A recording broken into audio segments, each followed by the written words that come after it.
Oh, okay. You know what I'm gonna do? I need two or three. Ooh, you guys.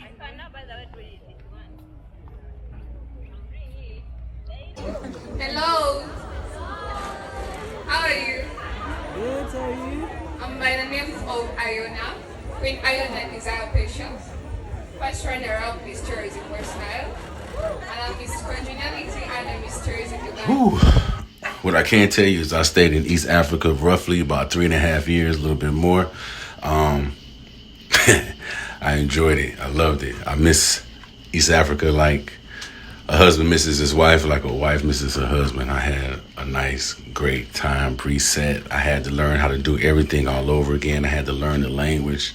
Um, I had to learn where to get the best haircut. I had to learn where the grocery stores was at. I had to learn how to get around.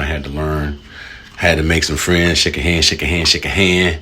By the end of this video and the videos that's to come, I hope I can teach you a little bit more about East Africa. East Africa would be Kenya, Rwanda, Uganda, Sudan, Ethiopia. I'm probably missing a country or two, Tanzania. Those are the countries in East Africa. Get there. If you're going to West Africa, which is like Ghana, like Tunisia, something like that. West Africa, you don't need a visa. You can just fly in. Actually, you can fly into Tanzania, and Tanzania is more commonly known for Zanzibar. White beaches, clear waters. I've been there. It's fucking beautiful. This right here is my apartment on the top floor. I'm showing y'all around, giving y'all the what's up. I want to what's up. And when I say fly in, I mean you get a visa on arrival. That means you don't have to do the online process and wait to be cleared for a visa. It just means you can buy your ticket to go to the country. The country I'm talking about is Zanzibar, Tanzania. All you can do is buy your ticket, and then when you get there, they're going to give you a visa on arrival. That's the difference.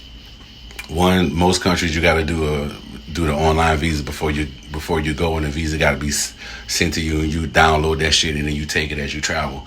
And then you got some countries like Tanzania and Dubai where you can just get a visa on arrival. So first thing, one of my first problems I had to get over was like, what do you take? The new problem became, okay, I need to find somebody who's been to Africa. So I went to all the African shops. I went to Dabbles on Grand River and Grand Boulevard, and I went to all the other places that I was told to go. And nobody actually has been to Africa. Everywhere I went, I think I asked like 1,000 people. 1,000 people never been to Africa, never was even interested in Africa. So that was the first thing I had to get over. Like, damn. So now I'm feeling like Captain Kirk, right? Because I'm going to a place that nobody's been before, a place that's been unexplored. So I'm really feeling like Captain Kirk on my Captain Kirk shit. So like, I said, fuck it. I'll be the one to go over there and discover this motherfucker. And that's what it was.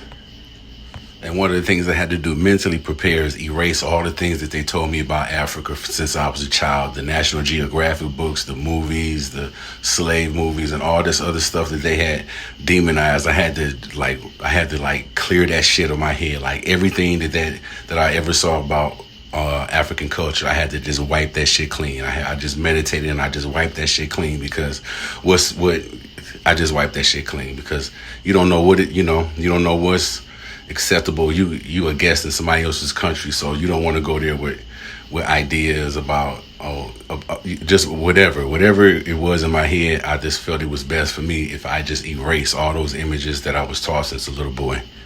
First thing I had to do was get a malaria shot and get a yellow card. And then since I was flying on the budget, I had to figure out what was the cheapest city to fly out of. On the East Coast is always JFK.